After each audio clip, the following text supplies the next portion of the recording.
Assalamualaikum warahmatullahi wabarakatuh. InsyaAllah ta'ala kita akan sambung pada ayat seterusnya. A'udzubillahi minasyaitonirrajim. Bismillahirrahmanirrahim.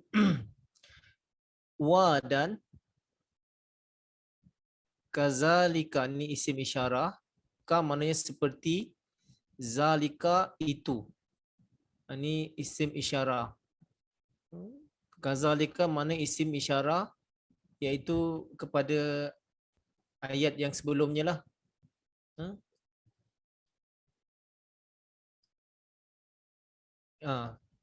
Yahdi may yashau ila siratim mustaqim. Seperti itulah orang-orang yang mendapat petunjuk daripada Allah Subhanahu Wa Taala.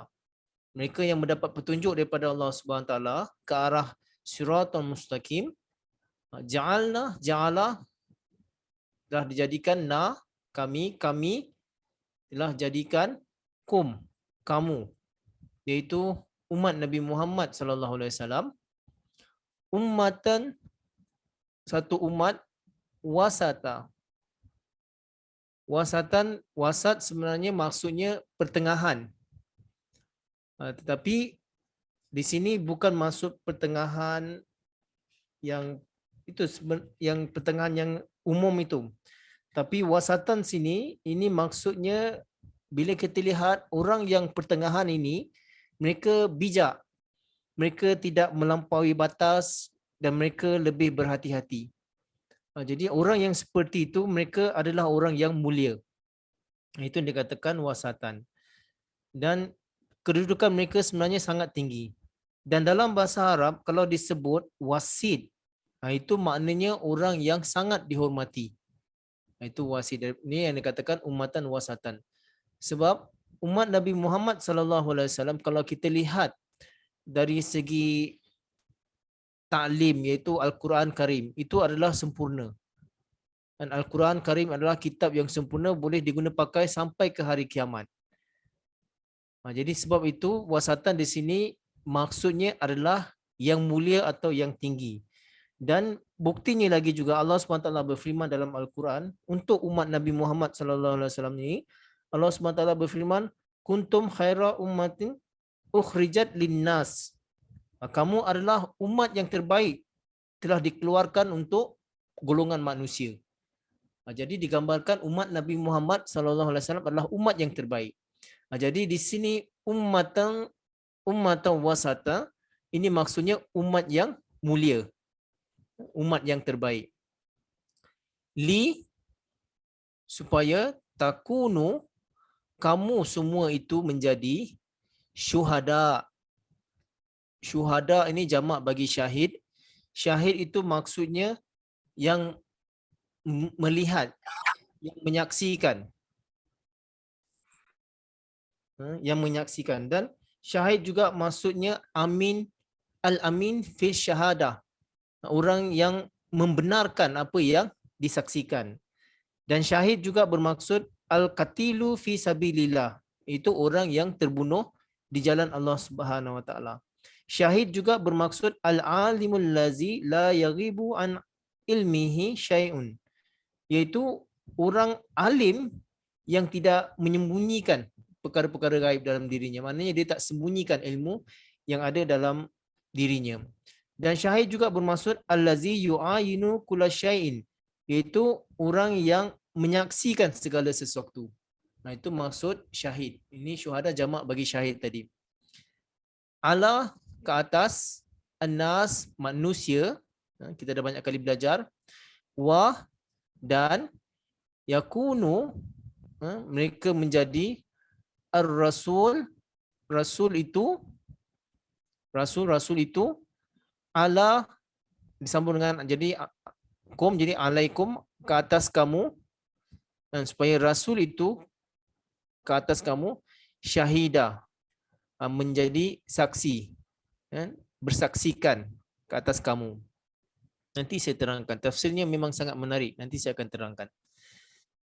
Wa, dan ma, tidaklah, ja'alna, kami jadikan, tadi pun dah ja'alna, kami jadikan kiblat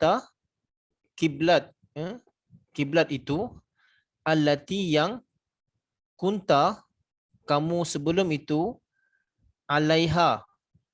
Alaiha berdiri di atasnya. Semalam pun kita dah belajar ala di sini maksudnya kita punya amalan dan akidah kita. Alaiha yang berdiri ke atasnya, pendirian kita atasnya, illa melainkan li supaya nak lama kami ketahui. Okey, di sini nak lama dari akar kata alama maknanya mengetahui. Tapi sebenarnya bila dikatakan ada nak lama kemudian penyambung dia ada man. Di sini maksudnya supaya dapat memperlihatkan atau dapat menzahirkan atau dapat membezakan, supaya kami dapat membezakan, dapat memperlihatkan, dapat menzahirkan. Ini maksud nak lama man, bukanlah maksud kami mengetahui. Supaya kami dapat membezakan atau kami dapat memahami. Man, barang siapa yattabi'u, mereka yang mengikuti. Ittiba maknanya mengikuti, mematuhi ar-rasul, rasul itu. Mimman bagi di kalangan pula yanqalibu. Yanqalibu maksudnya yang berpaling daripada tumitnya. Yang berpaling. Yanqalibu ni maksudnya berpaling ala pada atas akibaihi. Maknanya dua tumitnya. Akibai maknanya bila tumit kita berpusing, maknanya kita memalingkan dirilah, maknanya kita berpusing. Kita beralih, kita menolak ke belakang. Itu maksudnya yan kalibu ala akibaihi, mereka yang merubah tumitnya atau memalingkan tumitnya. Maknanya dia berpaling. Dia tidak menghadap ke sana tapi dia berpaling, membelakangkan dirinya. Wa dan in sesungguhnya kanat hal ini la kabiratan. La kabiratan ada takkid di sini, maknanya sangat besar. Kabir maknanya besar. La kabiratan maknanya sungguh sangat besar. Sangat berat. Perkara ini memang sangat berat. Illa kecuali ala ke atas allazina orang-orang yang hadallah. Hada maknanya mendapat hidayat, mendapat petunjuk. Hadallah maknanya Allah Ta'ala telah beri mereka petunjuk. Ala allazina hadallahu, ke atas orang-orang yang Allah Ta'ala telah beri mereka petunjuk. Wa dan ma tidaklah kana Allahu isim kana Allahu maka tidaklah Allah itu li untuk yudi'u mensia-siakan, atau yudi'u maknanya dirugikan. Yudi. Iman maknanya keimanan. Iman kamu. Imanakum keimanan kamu. Inna sesungguhnya Allah bagi annas manusia la rauf dari ra'fatun, la ni bagi supaya atau bagi atau supaya. Rauf ini ra'fatun, ini sama juga maknanya dengan hampir sama dengan rahmat. Bila dikatakan ra'fatun itu maksudnya dia dapat menolak keburukan. Tapi kalau rahmat ini dia dapat menolak keburukan dan pada masa yang sama mendapat sambungan atau rahmat daripada Allah Subhanahu Wa Taala. Tapi bila dikatakan rauf ini maksudnya lebih kepada jauh daripada keburukan-keburukan. Itu maknanya rauf. La raufun rahim yang penyayang. Rahim yang penyayang. Okey. Jadi saya terjemahkan dulu dengan yang mudah, kemudian kita akan pergi kepada tafsirnya insya-Allah taala. Wa kadzalika ja'alnakum ummatan wasatan litakunu syuhada'a 'alan nasi wa yakunar rasulu alaikum syahida. Dan demikian itulah kami telah menjadikan kamu umat yang mulia supaya kamu menjadi saksi ke atas atau bagi golongan manusia, dan supaya rasul itu menjadi saksi ke atas kamu, menjadi penjaga ke atas kamu. Ini maksud terjemahannya yang mudah. Wama ja'alna qiblatan lati kunta 'alaiha illa lina'lama may yattabi'ur rasula mimman yanqalibu 'ala aqibaihi.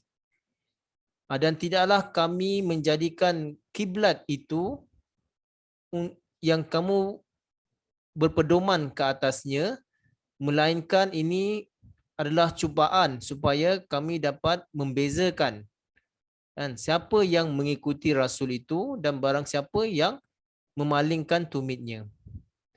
Wa in kanat lakabiratan illa allazina hadallahu. Sesungguhnya perkara ini adalah sangat berat, sangat besar, melainkan ke atas orang-orang yang telah mendapat petunjuk daripada Allah Subhanahu wa taala. Wa ma kana Allahu liyudhi'a imanakum, dan tidaklah Allah Taala itu akan mensia-siakan iman kamu. Innallaha bin-nasi laraufur rahim. Sesungguhnya Allah itu terhadap manusia sangat rauf dan sangat penyayang. Okey, baiklah. Wa kadzalika ja'alnakum ummatan wasatan litakunu syuhada 'alan nasi. Sini dulu.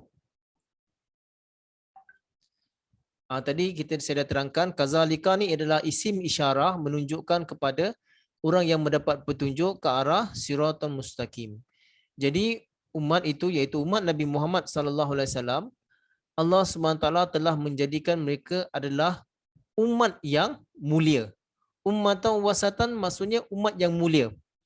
Tadi saya ada sebutkan bagaimana dalam ayat lain Allah SWT berfirman, kuntum khaira ummatan ukhrijat linnas. Kamu adalah umat yang terbaik Allah Ta'ala telah keluarkan untuk golongan manusia. Dan kemudian untuk bagi dari segi agama pula, agama ini adalah agama yang terbaik juga. Dan Allah SWT berfirman lagi, al-yawma akmaltu lakum dinakum wa atmamtu alaikum nikmati wa raditu lakumul islama dina. Maksudnya, hari ini aku telah sempurnakan bagi kamu agama kamu, dan aku telah sempurnakan ke atas kamu nikmat-nikmatku, dan aku telah reda ke atas kamu agama kamu iaitu Islam. Ini pun bukti bahawa umat Nabi Muhammad sallallahu alaihi wasallam adalah umat yang mulia dengan kurnia Allah Subhanahu wa taala. Dan kalau kita benar-benar mengikuti Nabi Muhammad sallallahu alaihi wasallam, apa yang diajarkan daripada segala perintah-perintah Allah Subhanahu wa taala, kita akan menjadi umat yang mulia. Jadi penawar untuk masalah akhlak, keruntuhan, kehancuran di dunia ini adalah dengan mengikuti contoh daripada Rasulullah sallallahu alaihi wasallam. Sejauh mana kita dapat mengikuti contoh daripada Rasulullah sallallahu alaihi wasallam, sejauh itu jugalah kita akan mendapat kemuliaan. Sejauh itu jugalah kita akan mendapatkan ini. Ummatan wasata. Umat yang mulia. Tapi kalau kita membelakangi sunnah Rasulullah sallallahu alaihi wasallam, kita membelakangi agama yang dibawa oleh Rasulullah sallallahu alaihi wasallam, kita akan menjadi orang-orang yang ketinggalan atau kita tak mendapat kurnia berkat daripada Allah Subhanahu taala. Jadi sama ada individu ke atau daerah ke atau kampung ke atau negeri ke atau negara ke, kalau mereka mengamalkan sunnah suci daripada Rasulullah sallallahu alaihi wasallam, mereka akan layak mendapatkan ini. Ummatan wasata. Kemudian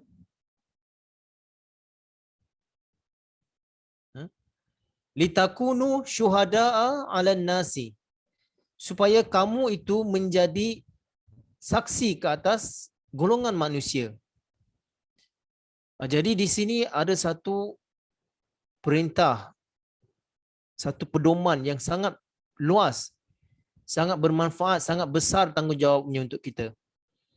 Iaitu Allah SWT menginginkan, tadi saya katakan, kita mencontohi Rasulullah SAW apabila kita dapat meresapkan akhlak suci Rasulullah SAW dalam kehidupan kita, dalam akhlak kita, dalam amalan kita, maka kita boleh menjadi saksi kepada manusia. Maknanya kita boleh menjadi satu contoh, kan? Kita boleh menjadi satu gambaran atau orang melihat kita senang. Dan di mana saja kita berada, dan di negeri mana pun kita berada, apabila kita beriman dan beramal soleh, kita mengelak daripada perkara-perkara buruk, kan, di tempat kita kerja atau di mana saja tempat kita tinggal, orang melihat, oh dia ni bagus akhlaknya, orang ni sangat baik, kan, menghormati jiran-jirannya, kan, sentiasa melakukan ibadah, tidak membuat kekacauan, kan, bila time solat dia pergi solat. Jadi dia menjadi saksi. Jadi di sini maksudnya syuhada ala nasi, apabila kita mempunyai akhlak yang mulia dan kita memperlihatkan, bukanlah kita memperlihatkan untuk sombong, tapi kita lakukan kerana Allah SWT, tapi manusia akan tetap akan melihat menjadi saksi. Mereka lihat bahawa orang ni sangat bagus.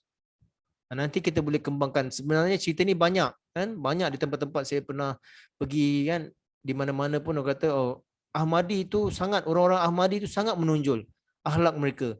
Di tempat kerja ke, di sekolah ke, di universiti ke, akhlak-akhlak mereka sangat menonjol. Sehingga orang tak, di Pakistan tu saya pernah dengar orang cakap, kalau orang tu solat tepat pada waktunya di tempat kerja dia lah, itu si fulan, dia tu Ahmadi.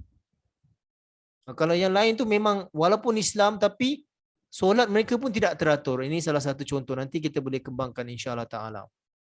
Jadi yang dimasukkan sini, litakunu syuhada 'alan nasi, supaya kita menjadi contoh yang terbaik.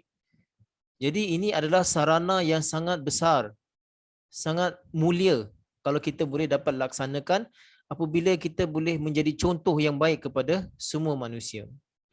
Kemudian wa yakunar rasulu alaikum syahida, dan supaya rasul itu menjadi saksi atau penjaga ke atas kamu. Jadi di sini maksudnya berkat daripada Nabi Muhammad sallallahu alaihi wasallam akan berterusan. Kan? Jadi bila orang melihat akhlak kita yang bagus, orang tahu, oh kita ni orang Islam. Kita adalah pengikut Nabi Muhammad sallallahu alaihi wasallam. Jadi secara tak langsung orang akan melihat agama kita, orang Islam itu seperti itu. Umat Nabi Muhammad sallallahu alaihi wasallam adalah seperti itu. Jadi nama baik Rasulullah sallallahu alaihi wasallam akan terus terpelihara. Jadi orang akan melihat, mengatakan, oh, orang Islam orang yang bagus, orang yang baik. Mereka lah yang boleh melakukan perkara seperti ini atau kebaikan seperti ini. Bukan pihak lain.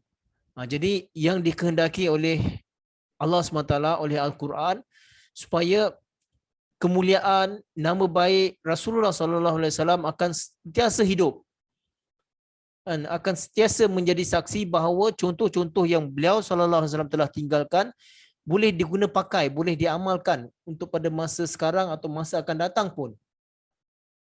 Dan akhlak-akhlak suci daripada Rasulullah SAW, kalau kita amalkan, memang sampai bila-bila amalan itu masih tetap kita boleh lakukan. Ini yang dimasukkan di sini. Tapi ada maksud yang lebih besar lagi. Tapi saya tidak mau sampaikan di sini sebab ayat di bawah ni masih panjang. Nanti kalau ada kesempatan saya akan tanyakan, kalau siapa yang boleh jawab nanti. Baiklah, kita teruskan. Wama ja'alna qiblatan lati kunta 'alaiha illa lina'lama man yattabi'ur rasula mimman yanqalibu 'ala akibaihi. Dan tidaklah kami jadikan arah kiblat itu yang kamu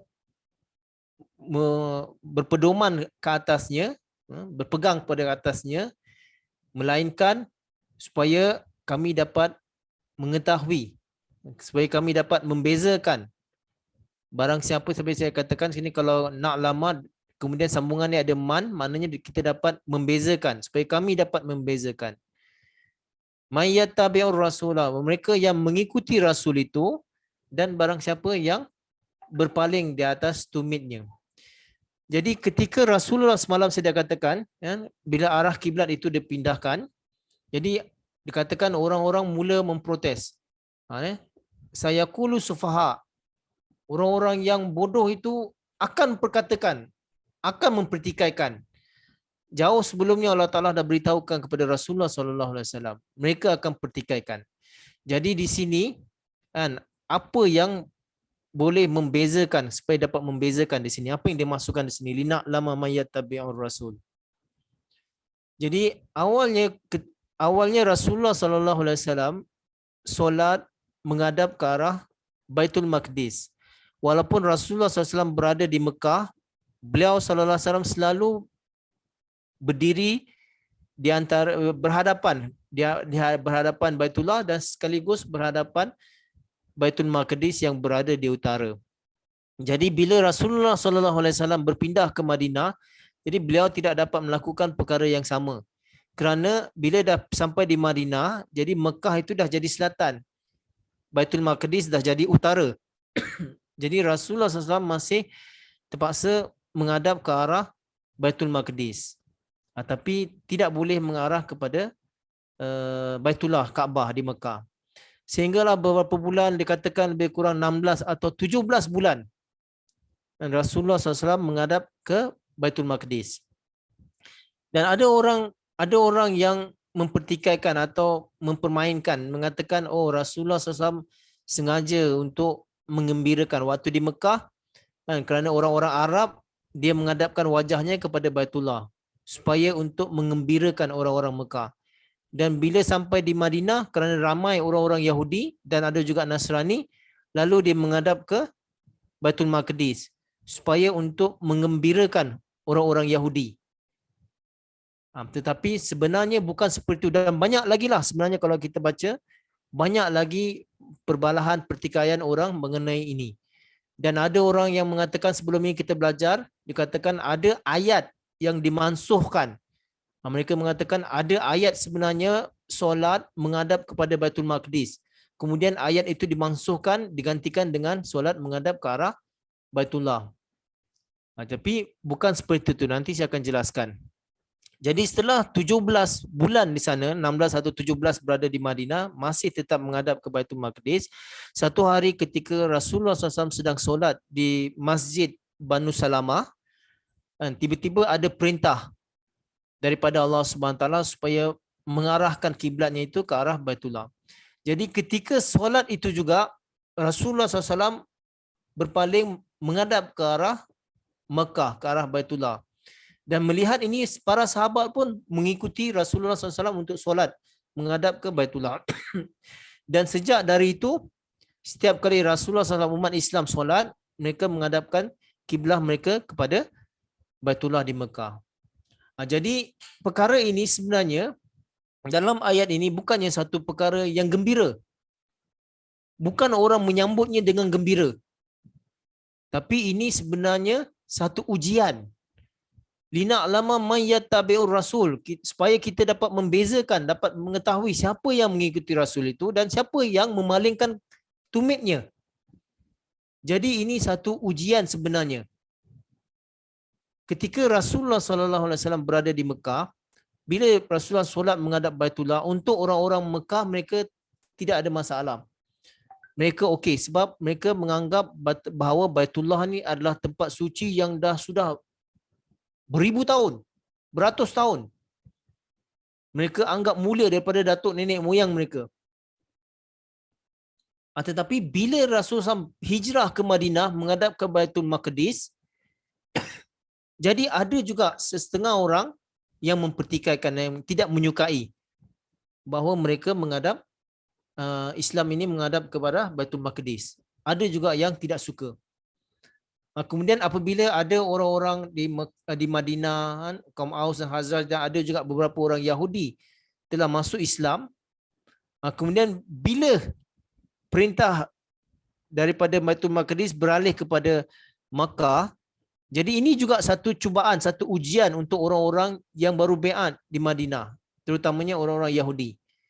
ataupun orang-orang Madinah yang sebelumnya ada sebagian mereka yang memandang mulia Baitul Maqdis dan mereka pun selalu pergi ke sana. Jadi bila ada perpindahan kiblah dari arah Baitul Maqdis ke Baitullah, jadi ini juga merupakan ujian buat mereka, orang-orang di Madinah. Tapi apa jawab Allah SWT? Wa in kanat lakabiratan illa 'alal ladzina hadallah. Sesungguhnya perkara ini sangat berat kecuali ke atas orang-orang yang telah mendapat petunjuk daripada Allah SWT. Jadi sebenarnya ujian ini supaya kita dapat melihat siapa yang benar dalam keimanannya, siapa yang dusta dalam keimanannya. Supaya kita dapat membezakan. Sebenarnya ujian daripada Allah SWT itu bukan untuk menggagalkan. Tapi ujian itu ingin melihat ketetapan hati seseorang itu. Saya selalu sampaikan kepada student Jamiah, kan, dalam Jamiah pun kita ada ujian, bahawa ujian yang dibuat oleh pihak Jamiah bukan untuk menggagalkan para pelajar. Tetapi ujian dilakukan supaya dapat melihat bagaimana usaha yang mereka lakukan untuk menghadapinya. Apakah persiapan yang mereka telah lakukan? Apakah mereka boleh melepasi ujian-ujian ini? Tapi tujuan asal ujian itu bukan untuk menggagalkan. Tetapi sebenarnya tujuan itu untuk memantapkan lagi pelajar-pelajar itu. Jadi di sini juga ujian daripada Allah SWT ini bukan untuk menggagalkan mereka, tetapi untuk memantapkan lagi mereka. Sebab tu dikatakan illa 'alal ladzina hadallah, kecuali orang-orang yang mendapat petunjuk daripada Allah Subhanahu Wa Taala. Jadi kalau orang-orang yang benar-benar beriman, mereka akan patuh saja, mereka akan ikut dan mereka tidak ada masalah apa pun.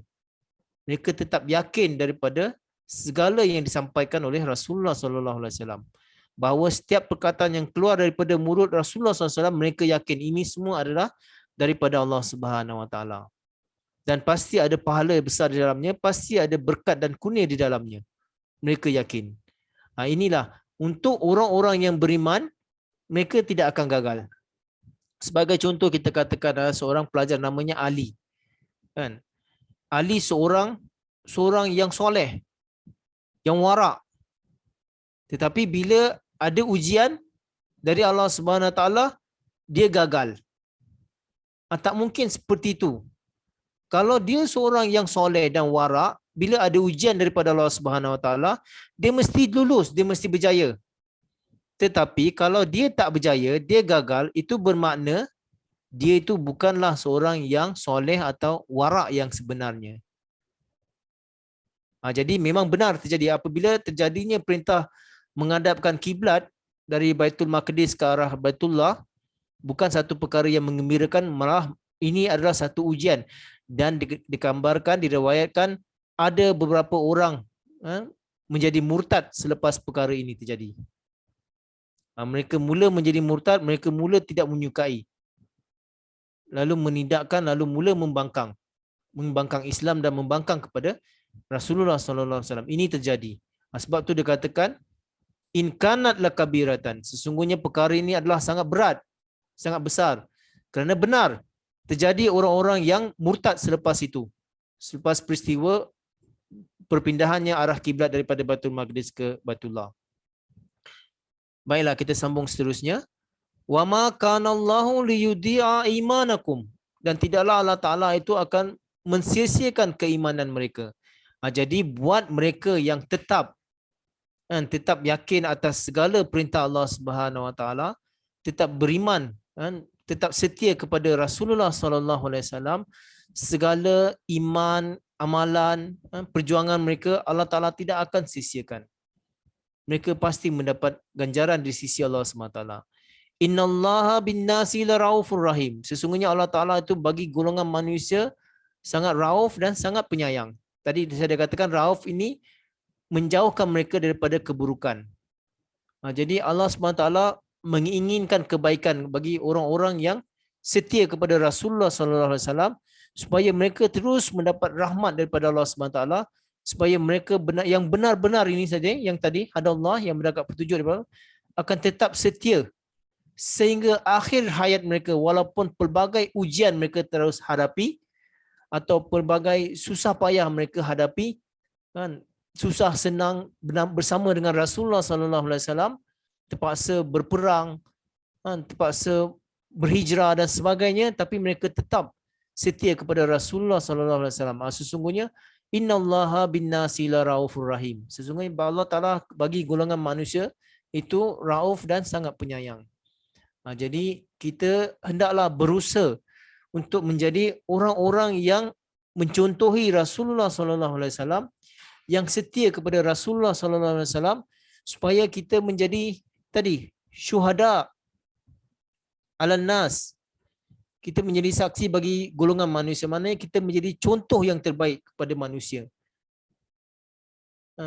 Kemudian kita memuliakan wujud Rasulullah sallallahu alaihi wasallam, supaya Nabi Muhammad sallallahu alaihi wasallam juga menjadi saksi, kan, menjadi pelindung kepada kita. Maksudnya menjadi kita punya contoh teladan. Dengan amalan yang kita mencontohi Rasulullah sallallahu alaihi wasallam, kita terhindar daripada perkara-perkara buruk, dan banyak kebaikan-kebaikan kemuliaan yang kita akan perolehi apabila kita mencontohi Rasulullah sallallahu alaihi wasallam. Dan kalau kita tetap setia teguh bersama dengan Rasulullah sallallahu alaihi wasallam, kita akan mendapatkan ganjaran dari sisi Allah Subhanahu taala. Iman kita tidak akan disisihkan di sini. Allah Taala kata tidak akan disisihkan. Liyudi'a imanakum. Maka Allah liyudi'a imanakum. Allah Taala tak akan mensisihkan keimanan kamu. Orang-orang yang benar-benar mengikuti Rasulullah sallallahu alaihi wasallam. Kemudian Allah Taala akan limpahkan raufnya dan rahmatnya kepada kita. Inilah ayat ini, ayat 144 ini menggambarkan bagaimana apapun ujian, cabaran ataupun perintah yang keluar daripada Allah Subhanahu taala yang disampaikan oleh Rasulullah sallallahu alaihi wasallam, kita harus tetap teguh iman, yakin dan melakukannya dan mengamalkannya. Kemudian barulah kita akan mendapat rahmat daripada Allah Subhanahu taala. Baiklah tuan-tuan dan puan-puan, ini saja untuk kelas kita pada hari ini, dan saya suka nanti kalau siapa yang ingin tanyakan soalan atau kita boleh kembangkan lagi, memang ada, memang masih banyak ruang lagi dalam ayat ini untuk kita kembangkan lagi. Wabillahi taufiq wal hidayah. Assalamualaikum warahmatullahi wabarakatuh.